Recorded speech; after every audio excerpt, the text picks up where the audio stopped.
He titulado a esta sección Dios dicta sentencia. Vamos a hacer un pequeño resumen de lo que hemos visto en los domingos anteriores, en el capítulo 3. Como ustedes recordarán, dividimos el capítulo 3 en tres grandes encabezados. El primero, del versículo 1 al 7, es el pecado de Adán y Eva, la caída de nuestros padres, los primeros hombres. Recuerdan, en esta sección vimos cómo Satanás aparece para engañarlos y llevarlos al pecado. Satanás inicia tergiversando la palabra de Dios y luego empieza negando una de las doctrinas más importantes en la Biblia, la doctrina del juicio, que la paga del pecado es muerte. Pero Satanás apareció en el huerto del Edén para decirle a Adán y Eva: no van a morir, es mentira. Y en ese momento, Satanás se convirtió en el primer defensor de los derechos humanos. Y les dice a Adán y Eva: lo que pasa es que Dios no quiere que coman del fruto del árbol del bien y del mal, porque sabe que el día que coman van a ser como Él, y a Él no le conviene. La única manera de que ustedes desarrollen todo su potencial es comiendo de ese árbol, pero a Dios no le conviene. Vean cómo Satanás, de manera astuta, se pone como el defensor de Adán y Eva y pone a Dios en mal. ¿Qué fue lo que vimos en esta sección? Adán y Eva prefirieron creerle a la serpiente en lugar de creerle a Dios. Y cayeron, tomaron del fruto que Dios les había prohibido. Eso vimos en esta sección. También en la siguiente sección, del verso 8 al 13, vimos cómo Adán y Eva, después de pecar, fueron llamados al tribunal de Dios. Pero Dios mismo va en busca de ellos. Aprendimos en esta sección que el evangelio no es el pecador buscando a Dios, sino es Dios buscando a los pecadores. Dios toma la iniciativa y le pregunta a Adán: Adán, ¿dónde estás? ¿Y dónde estaba Adán? Él estaba escondido. Eso es lo que hace el pecado. Satanás les había prometido que iban a ser igual a Dios y que iban a desarrollar todo su potencial. Pero una vez que pecaron, lo que vino fue miedo, vergüenza, temor, porque el pecado nos promete libertad, nos promete placer, pero en realidad nos deja vacíos, sin Dios, con vergüenza, escondidos. Pero Dios busca al pecador escondido. Dios fue y les buscó. Y aprendimos en esta sección que Dios hace preguntas. Él se toma el tiempo de escucharlos, tanto a Adán como a Eva. ¿Por qué? Porque Dios quería darles la oportunidad de confesar su pecado. Dice la Biblia que el que confiesa sus pecados y se aparta alcanzará misericordia. ¿Pero qué hizo Adán? ¿Qué hizo Eva? Evadieron su responsabilidad, se justificaron y se hicieron las víctimas de la situación.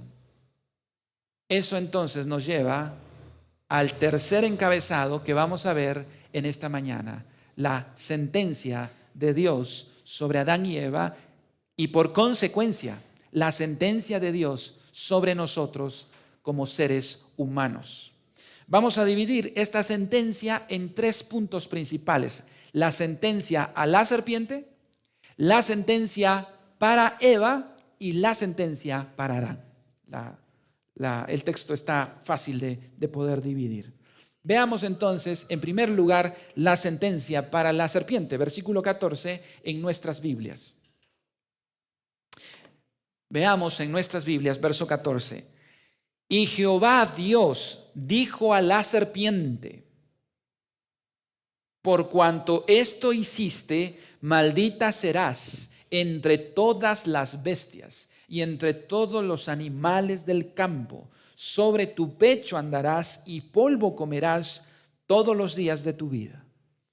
Noten, hermanos, que para la serpiente no hay más preguntas que hacer. Dios no le hace preguntas como le hizo a Adán. Adán le echó la culpa a su mujer, entonces Dios le pregunta a Eva, Eva, ¿qué pasó? Eva le echa la culpa a la serpiente y cuando Dios se dirige a la serpiente, no hay preguntas, solo hay una sentencia. ¿Saben por qué? Porque para Satanás y sus ángeles caídos no hay esperanza. Es un conflicto irremediable, eternamente irremediable.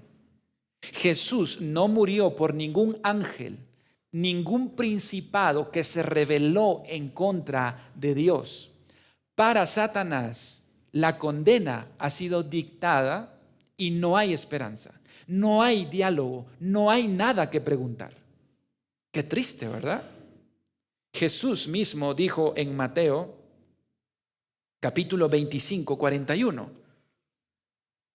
Entonces dirá también a los de la izquierda, a aquellos que hayan querido seguir el camino de Satanás, apartaos de mí, malditos, al fuego eterno preparado para el diablo y sus ángeles. Ese es el destino final de Satanás. Apocalipsis 20 nos habla que él será arrojado al lago de fuego. No hay esperanza de arrepentimiento para Satanás, ni para sus ángeles. Solo hay una condena. Y hermanos, debo hacer un paréntesis acá, y es que la situación del hombre es diferente. Es temporalmente reconciliable. Hay una ventana de oportunidad que usted y yo tenemos. Sin embargo, si nosotros morimos sin Cristo, estaremos en la misma condición de Satanás, irremediablemente condenados por el resto de la eternidad sin Cristo. Así es que Satanás sabe que le queda poco tiempo. Y él no quiere irse solo a la condenación. Él está engañando, sigue activamente como león rugiente. Sigue metiendo mentiras y es la misma mentira del huerto del Edén. Ustedes van a ser como Dios y no se preocupen, no van a morir. El pecado no es tan serio como algunos lo han presentado. Satanás sigue diciéndonos, no te preocupes, el pecado es superficial. Dios es tan amoroso que Él no te va a enviar al infierno. Hoy vamos a ver en la sentencia que Dios manifiesta acá, que Dios se toma en serio el pecado. No es algo trivial, es algo que trae consecuencias. La primera consecuencia para la serpiente, entonces dice el texto, maldita serás entre las bestias y entre los animales, sobre tu pecho andarás. ¿Por qué Dios le dice esto? Parece ser, hermanos, que esta serpiente que fue instrumento al final de Satanás iba a ser una metáfora del juicio divino para Satanás. Eso que le está diciendo que va a comer del polvo de la tierra, está hablando de la humillación que Satanás tendría. Las serpientes hoy día son una metáfora de la derrota de Satanás. Dice el libro de Salmos, capítulo 72, verso 9, hablando de esta humillación acerca del polvo, dice, ante él se postrarán los moradores del desierto y sus enemigos lamerán el polvo. Tal parece que esto que Satanás iba a arrastrarse por el polvo, iba a comer del polvo, está hablando de que no iba a lograr su cometido, sino iba a ser humillado, degradado, iba a ser vencido. Y esto es importante porque la Biblia nos dice que Satanás ocupaba un alto rango en el cielo.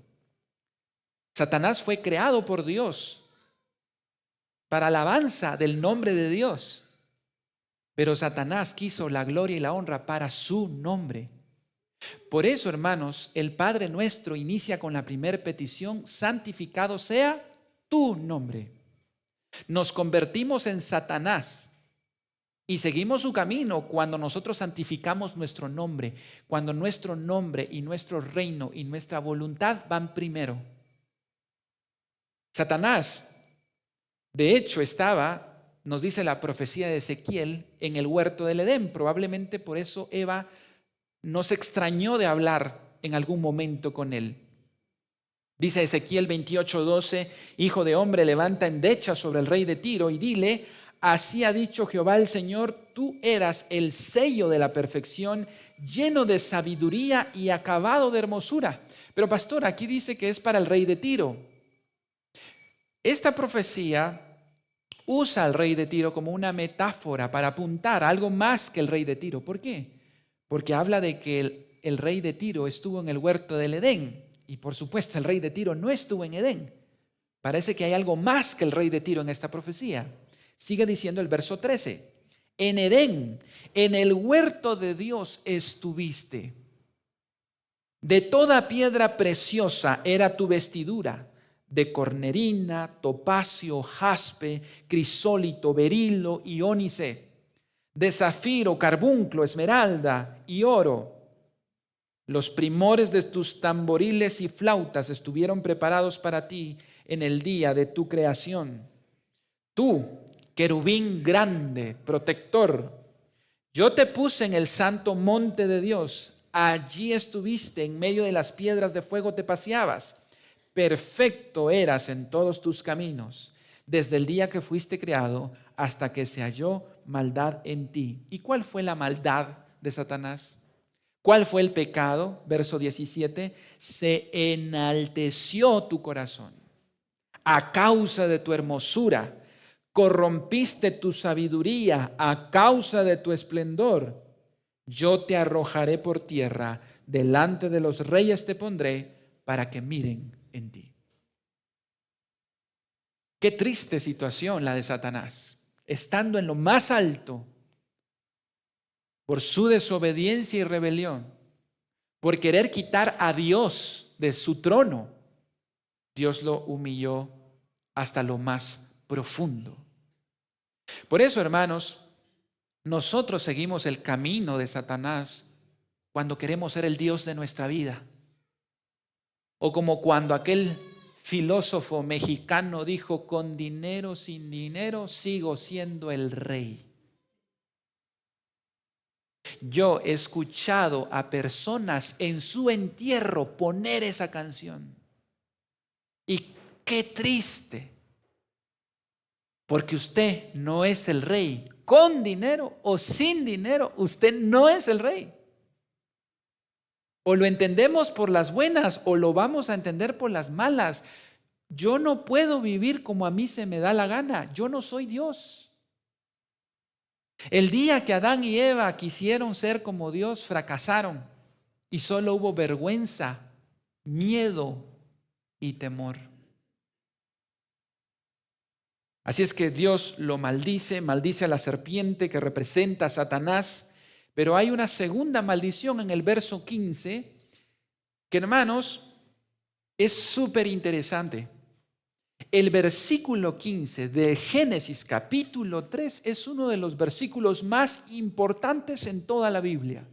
Es el evangelio en miniatura. En medio de esta condena a Satanás, Dios deja ver un rayo de luz para la humanidad. Versículo 15, veamos en nuestras Biblias. Y pondré enemistad entre ti y la mujer, y entre tu simiente y la simiente suya. Esta te herirá en la cabeza y tú le herirás en el calcañar. ¿Qué pasaje este? El protoevangelio, el primer anuncio de uno que vendría a aplastarle la cabeza a la serpiente. Todos sabemos que la manera de matar a una serpiente no es en su cuerpo, es en la cabeza. Y la maldición para la serpiente es: pondré enemistad entre ti y la mujer. Y alguien dirá, con razón la mujer, ¿cómo le tiene miedo a las serpientes? ¿De qué trata este versículo, hermanos? ¿De qué trata esta maldición? Satanás, cuando engañó al hombre, pensó que ahora iba a tener a la humanidad a su servicio. Satanás se frotaba las manos pensando, Ahora a mi rebelión no solo se va a sumar la cuarta parte de ángeles, sino ahora también la humanidad. El día que Adán y Eva comieron del fruto del bien y del mal fue uno de los mejores días para Satanás. Logró corromper a la humanidad. Pero en la maldición del verso 15, Dios le está diciendo: Satanás, te tengo una noticia, no te vas a salir con la tuya. Va a haber gran parte de la humanidad que va a hacer guerra contra ti. Y esto es súper interesante, hermanos. Este versículo nos habla del mundo espiritual que existe en la humanidad. Están los descendientes de la serpiente y los descendientes de Eva. A la luz del Nuevo Testamento entendemos que solo hay dos tipos de paternidad espiritual en la humanidad: los hijos de Dios y los hijos del diablo. Solamente dos. Alguien dirá: no, hermano, fíjese que yo ni soy hijo de Dios, pero tampoco soy hijo del diablo. No, no. Solo hay dos paternidades. Y aquí Dios lo dice: pondré enemistad entre ti y la mujer. ¿Qué significa? Entre tu simiente, la simiente de Satanás. ¿Y cuáles son? Los hijos de Satanás. Y la simiente suya, la simiente de Eva, los hijos de Dios. La simiente te herirá en la cabeza y tú le herirás en el calcañar. Hay una guerra entre la simiente de la serpiente y la simiente de Dios. Hay una guerra que no da tregua entre estas dos naturalezas. Y eso ocurre, hermanos, desde Adán y Eva. Imagínense una misma familia y descendientes de Dios y descendientes y creyentes en Dios y descendientes de la serpiente. Caín y Abel. Caín era de la simiente de la serpiente. Abel era genuinamente creyente en Dios y hubo una guerra entre ellos. Caín terminó matando a Abel. Y así continuamos viendo a Enoc como creyente en Dios y a Lamec como descendiente de la serpiente. Vemos a Noé creyendo en Dios, siendo hijo de Dios, y vemos a toda la humanidad yendo tras la simiente de la serpiente.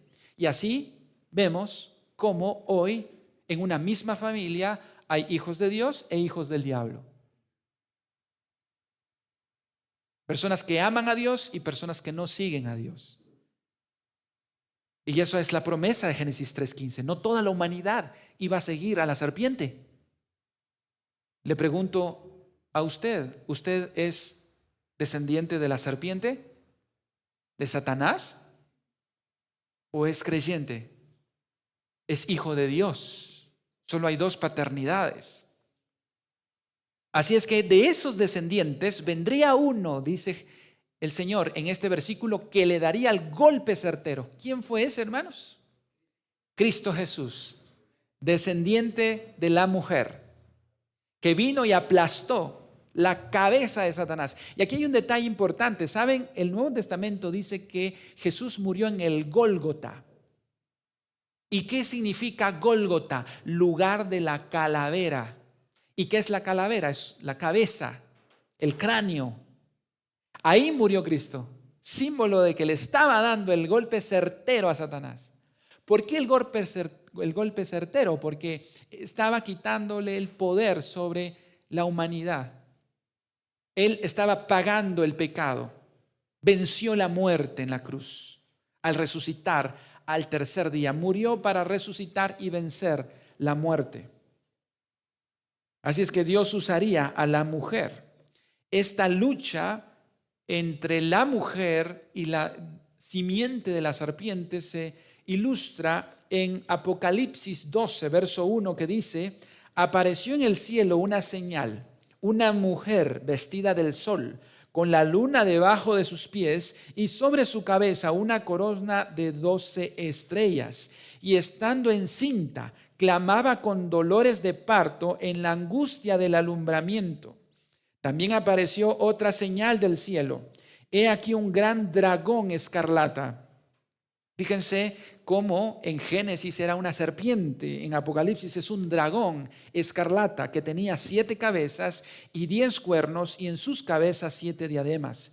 Y su cola arrastraba la tercera parte de las estrellas del cielo y las arrojó sobre la tierra. Y el dragón se paró frente a la mujer que estaba para dar a luz a fin de devorar a su hijo tan pronto como naciese. Esta mujer es el pueblo de Israel y este dragón es Satanás que quería matar a Jesús. Sigue diciendo, ¿quién era este dragón? Verso 9, y fue lanzado fuera el gran dragón, la serpiente antigua. Esto nos conecta con Génesis 3, que se llama Diablo y Satanás, el cual engaña al mundo entero. Fue arrojado a la tierra y sus ángeles fueron arrojados con él. Entonces el dragón se llenó de ira contra la mujer y se fue a hacer guerra contra el resto de la descendencia de ella, los que guardan los mandamientos de Dios y tienen el testimonio de Jesucristo. Hay una guerra entre los hijos de Dios, los que guardan los mandamientos y los descendientes de la serpiente. Es por eso que muchas veces hay personas en nuestra misma familia que nos quieren impedir que sigamos el camino de Dios. Hay personas en la familia que nos hacen guerra por ser cristianos. Y por eso, jóvenes, solteros, señoritas, qué triste es casarse con un hijo del diablo. Por eso la Biblia dice, no os unáis en yugo desigual. Pero pastor, mi novio es buena gente, solo le falta ser cristiano. Solo eso, pero mire. Hay una guerra espiritual. Y los que se han casado con un inconverso saben de lo que estoy hablando. Es una guerra en el hogar. Uno quiere servir a Dios y el otro no. Y ahí está. Satanás anda como león rugiente buscando a quien devorar. Y hay una guerra en nuestra familia, en nuestro trabajo. Hay personas que simplemente nos odian porque simplemente somos cristianos. Y hay una guerra entre esto. Pero Dios le promete, Dios promete en este versículo 15, en esa maldición, vendrá uno que te va a aplastar la cabeza a Satanás. Y fue nuestro Señor Jesucristo, como veremos más adelante. Así es que aquí cerramos la sentencia contra la serpiente y ahora pasamos a la sentencia contra la mujer. Y dicho sea de paso, solo es un versículo, hermanas, un versículo el que está la sentencia para ustedes. Y digo esto porque cuando vean lo que Dios le dice al hombre son 4 versículos, ¿verdad? Así es que entendemos un poquito aquí por dónde va el texto, digamos, la responsabilidad ahora sobre la mujer. Verso 16. ¿Saben? Sobre las mujeres, la sentencia viene en 2 áreas donde ellas se iban a desenvolver: el matrimonio y la maternidad. Versículo 16. Veamos en nuestras Biblias.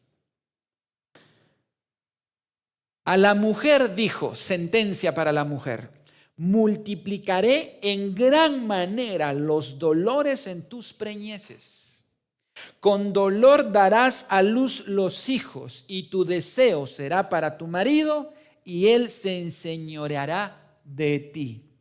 2 áreas en la sentencia para la mujer: la maternidad y el matrimonio. La primera de ellas, la maternidad, que no hace falta mucha explicación, ¿verdad, hermanas?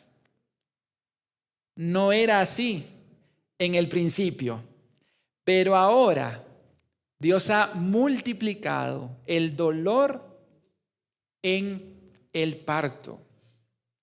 Esos dolores son un recuerdo permanente de esa desobediencia que hubo en Edén y las consecuencias de ese pecado. Pero luego dice otra sentencia en cuanto al matrimonio. Dice, tu deseo será para tu marido y él se enseñoreará de ti.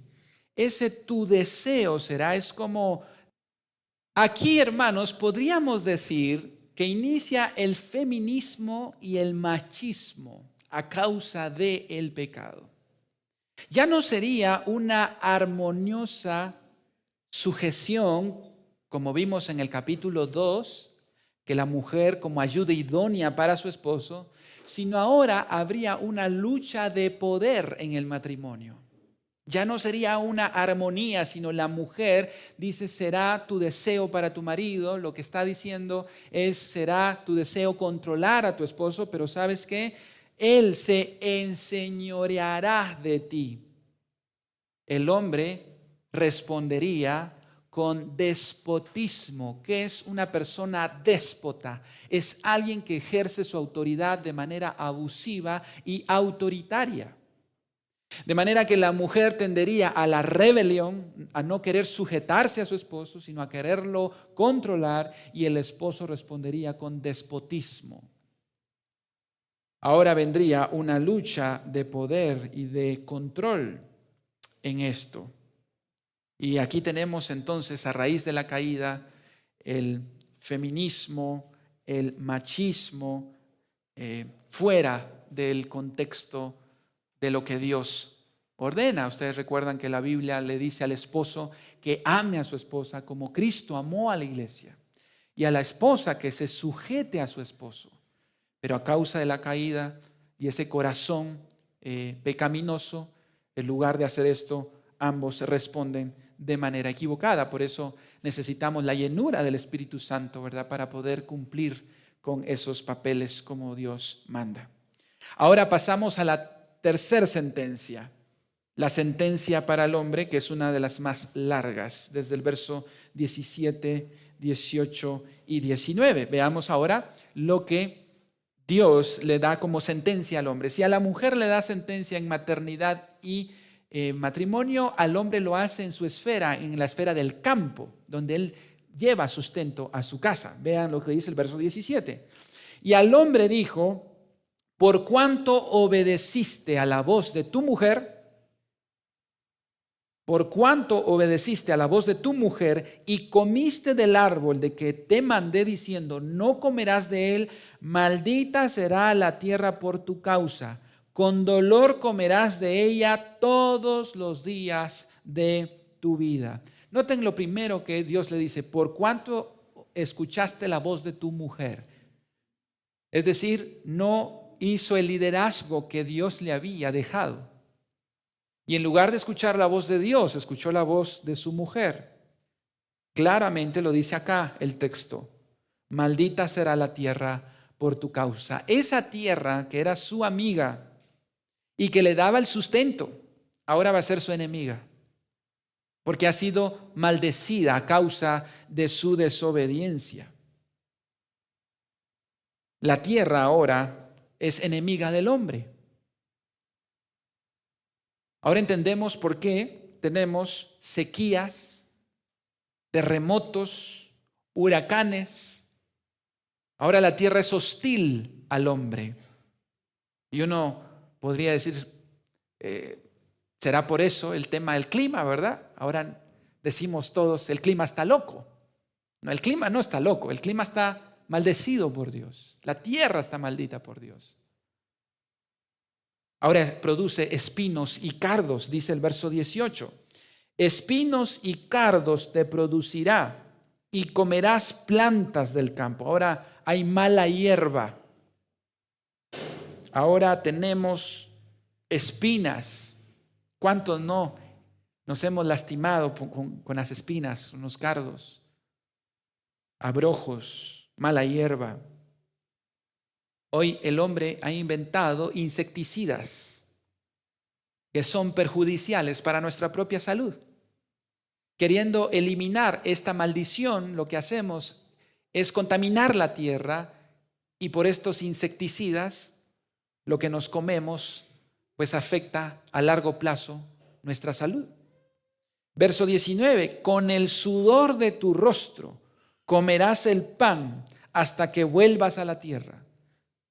Porque de ella fuiste tomado, pues polvo eres y al polvo volverás. Ahora Dios le dice, tu trabajo será sumamente doloroso, será una carga para ti, con el sudor de tu rostro. Y vimos esto en el libro de Eclesiastés. ¿Recuerdan lo que Eclesiastés dijo en el capítulo 2, verso 11? Miré yo luego todas las obras que habían hecho mis manos y el trabajo que tomé para hacerlas, y he aquí todo era vanidad y aflicción de espíritu y sin provecho debajo del sol. Aborrecí por tanto la vida, porque la obra que se hace debajo del sol me era fastidiosa, por cuanto todo es vanidad y aflicción de espíritu. Este mundo está lejos de ser perfecto y trae aflicción el trabajo. Por más que nos esforzamos por hacerlo bien, trae aflicción, es doloroso a causa de la caída. ¿Cuántos años trabajó Adán con dolor? 930 años, imagínense ustedes, con el sudor de su rostro. ¿Por qué? Por haber desobedecido a Dios. Pero lo peor de todo es lo que este versículo dijo al final. Polvo eres y al polvo volverás. Sí hubo una sentencia de muerte. Satanás había dicho que no. Pero desde el día que Adán y Eva comieron del fruto prohibido, empezaron a morir. Y eso es el clímax de esta maldición, la muerte por desobedecer al Señor. Todos hemos visto de cerca la muerte. Cuando se muere mamá, se muere papá, se muere un hermano, se muere un sobrino. Y esa muerte es un recordatorio perpetuo de que el pecado Dios no se lo toma a la ligera. La muerte es consecuencia del pecado. Polvo eres y al polvo volverás. ¿Cuánto nos molesta el polvo, verdad, hermanos? Uno limpia y a las 3 horas pasa el dedo y otra vez hay polvo. ¿De dónde viene el polvo, hermanos? Alguien dirá de afuera. Pero ¿sabe de dónde más viene el polvo? De usted mismo. Nuestras células constantemente están regenerándose y se están cayendo. No las vemos, pero nosotros también somos generadores de polvo, nuestro cuerpo. Literalmente nos estamos desintegrando. Esa es nuestra situación y nuestro destino, la muerte a causa del pecado. Ahora, esto es importante porque a causa de la desobediencia de Adán, entonces vino la muerte. Dice Romanos capítulo 5, verso 12, por tanto, como el pecado entró en el mundo por una pareja, no, por un hombre, y por el pecado la muerte, así la muerte pasó a todos los hombres por cuanto todos pecaron. Así que, como la transgresión de uno vino la condenación a todos los hombres, de la misma manera por la justicia de uno vino a todos los hombres la justificación de vida. Porque así como por la desobediencia de un hombre los muchos fueron constituidos pecadores, así también por la obediencia de uno los muchos serán constituidos justos.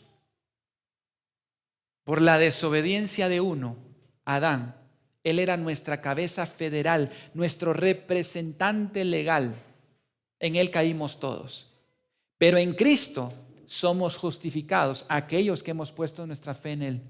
Por eso alguien decía, yo no estuve en el Edén y heredé la culpa, pero tampoco estuve en el Calvario y heredé la gracia. Jesús es el nuevo Adán. Y ahí cerramos entonces la sentencia para Satanás, la sentencia para Eva y la sentencia para el hombre, la cual nos afecta también a todos nosotros hasta el día de hoy, hombres y mujeres. La sentencia para Eva y la sentencia para Adán nos afecta a nosotros hasta el día de hoy. ¿Cómo termina este pasaje? Versículo 20. Y llamó a Adán el nombre de su mujer Eva, por cuanto ella era madre de todos los vivientes. Este versículo es importante, hermanos, porque Adán escucha que en la sentencia para la serpiente dice que el descendiente de una mujer va a aplastar a la serpiente. Y Adán entonces le pone nombre a su esposa y le pone Eva. que significa madre de todos los vivientes. O sea que Adán creyó la promesa de Dios en el versículo 15. Y ahora vemos un acto de misericordia de Dios en el verso 21. Veamos en nuestras Biblias. Y Jehová Dios hizo al hombre y a su mujer túnicas de pieles y los vistió. ¿Con qué se habían vestido Adán y Eva, hermanos? Con hojas de higuera. Pero Dios hace algo diferente. Dios los viste con túnicas de pieles. ¿Qué tuvo que hacer Dios para vestirlos con túnicas de pieles? Un sacrificio. El primer sacrificio por el pecado, que apuntaría al gran sacrificio. Pero Dios se toma en serio el pecado. Y esta es la parte final del sermón. Y veámoslo, hermanos, como lo último. Dios expulsa a Adán y Eva del huerto del Edén. Y hermanos, esta es la parte de las más duras, tener que sacar de la casa a Adán y Eva. Esto nos muestra, hermanos, que el pecado es serio. Dios no se lo toma a la ligera. No los vistió de túnicas de pieles y les dijo, no tengan pena, pues sigan ahí normal, ¿verdad? No. Dios es gracia, pero también verdad. Es misericordia, pero también justicia. Y el versículo más triste es el verso 22. Y dijo Jehová a Dios, he aquí el hombre es como uno de nosotros, sabiendo el bien y el mal. Ahora pues que no alargue su mano y tome también del árbol de la vida y coma y viva para siempre. Y sacó Jehová del huerto del Edén para que labrase, y lo sacó Jehová del huerto de Edén para que labrase la tierra de que fue tomado. Verso 24. Echó pues fuera al hombre y puso al oriente del huerto de Edén querubines y una espada encendida que se revolvía por todos lados para guardar el camino del árbol de la vida. No solo lo sacó, sino puso querubines con una espada encendida. El camino a Dios ahora estaba cerrado. Qué triste, ¿verdad, hermanos? Para Adán y Eva. Cuando podían hablar con Dios, cuando tenían relación personal con Dios, vivían en el huerto con Dios, fueron expulsados. Nadie sabe lo que tiene hasta que lo pierde. El camino a Dios ahora estaba cerrado. Pero ¿saben qué? El descendiente de la mujer, ¿se recuerdan? Cuando vino a esta tierra dijo, yo soy el camino, la verdad y la vida. Él volvió a abrir el camino al Padre. Y esto es lo irónico, hermanos. Esto es lo irónico. El pecado entró porque el hombre quiso ser como Dios. Y entonces Dios se hizo como el hombre y murió como hombre para devolvernos el camino al paraíso perdido. ¿Hay esperanza todavía para usted hoy? El camino volvió a estar abierto. Mediante Cristo Jesús, usted puede dejar de ser hijo del diablo, descendiente de la serpiente, y ser hijo de Dios, amar a Dios con todo su corazón, con toda su alma. Cristo vino a eso. ¿Y sabe qué? El libro de Apocalipsis dice que volveremos a tener acceso al árbol de la vida. Dice Apocalipsis 22:1, después me mostró en un río limpio de agua de vida, resplandeciente como cristal, otra vez al paraíso, que salía del trono de Dios y del Cordero en medio de la calle de la ciudad. Y a uno y al otro lado del río estaba el árbol de la vida, que produce 12 frutos, dando cada mes su fruto, y las hojas del árbol eran para la sanidad de las naciones. y no habrá más maldición, y el trono de Dios y del Cordero estará en ella, y sus siervos le servirán, y verán su rostro, y su nombre estará en sus frentes. No habrá allí más noche, y no tienen necesidad de luz de lámpara, ni de luz de sol, porque Dios el Señor los iluminará, y reinarán por los siglos de los siglos. Hay una manera de evitar la muerte y es a través de Cristo. Esa maldición ha quedado vencida. Cristo venció la muerte en la cruz y hoy está accesible para usted por el momento. Porque va a llegar un día que ya no va a haber más oportunidad. Sea porque Cristo venga o porque usted muera hoy. Sin Cristo, su situación será irremediable delante de Dios. Hoy, todavía, no mañana, no más tarde, hoy puede usted cambiar esa condición si viene a Cristo en arrepentimiento y fe. Vamos a cerrar nuestros ojos. Quisiera invitarles a que cierren sus ojos.